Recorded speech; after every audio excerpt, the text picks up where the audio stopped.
Cruz's 18th victim, Parkland High School shooting survivor, 19, who struggled with survivor's guilt and losing her best friend, takes her own life. A student who survived the Parkland shooting has taken her own life. Sydney Aiello, 19, a recent graduate from Marjory Stoneman Douglas High School in Parkland, Florida, committed suicide over the weekend, according to her mother Aiello.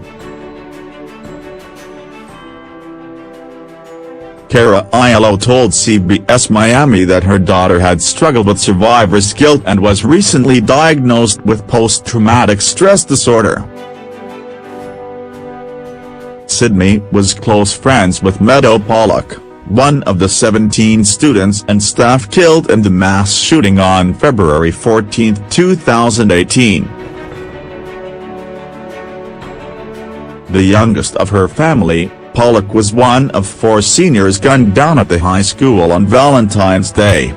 Meadow Pollack had been ready to go to Lynn University in Boca Raton. Aiello said her daughter Sydney was on campus when the shooter opened fire but was not in the freshman building. She added that Sydney, who was studying at Florida Atlantic University, struggled to attend college classes because she was afraid of being in a classroom and was often sad but hadn't asked for help before she killed herself. She took her own life on March 17. Her funeral took place Friday.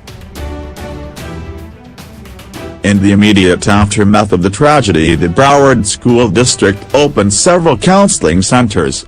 Grief counselors and comfort animals were also on site as students returned to school in the weeks following the shooting.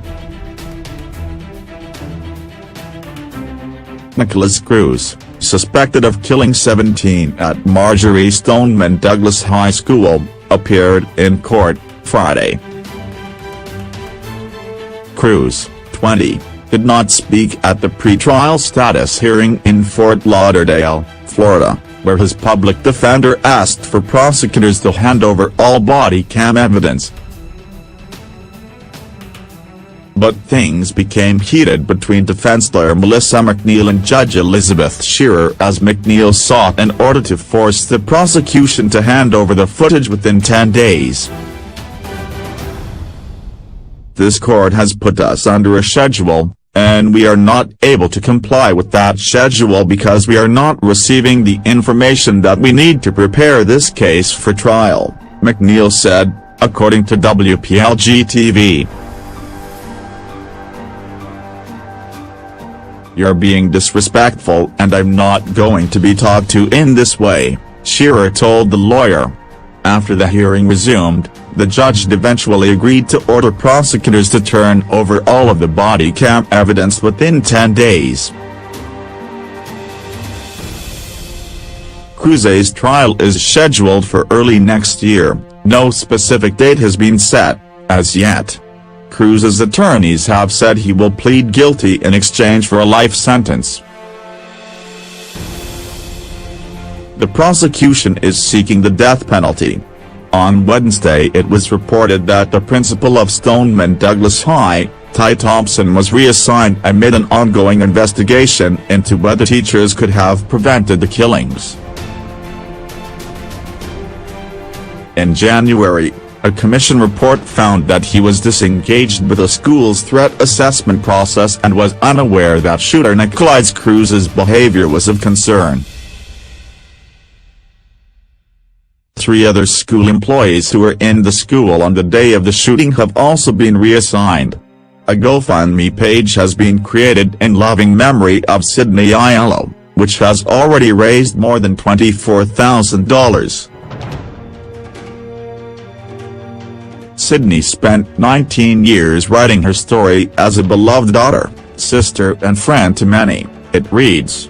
Tributes poured in on the page. "I knew Sydney when she was a little girl. She was so beautiful, funny and very sweet. She was my granddaughter's friend. My heart breaks for Sydney and her family," one contributor wrote. Please accept this small token of my heartfelt love for you. I will pray hard for you every day," Grace Agostino wrote. "So sorry for your loss, she was our children's babysitter," the Shear family wrote. Sydney is survived by her parents Kara and Joe, and her brother Nick. Sydney Aiello loved yoga. According to her mother, she wanted to dedicate her life towards helping others. Meadow Pollack's father, Meadow Pollack, told the Miami Herald that his heart goes out to Sydney Aiello's parents. Pollack has become an outspoken advocate of increasing school security. "It's terrible what happened. Meadow and Sydney were friends for a long time," Pollack said. "Killing yourself is not the answer," he added. "If you or someone you know is struggling, you can call the National Suicide Prevention Line on 1-800-273-8255.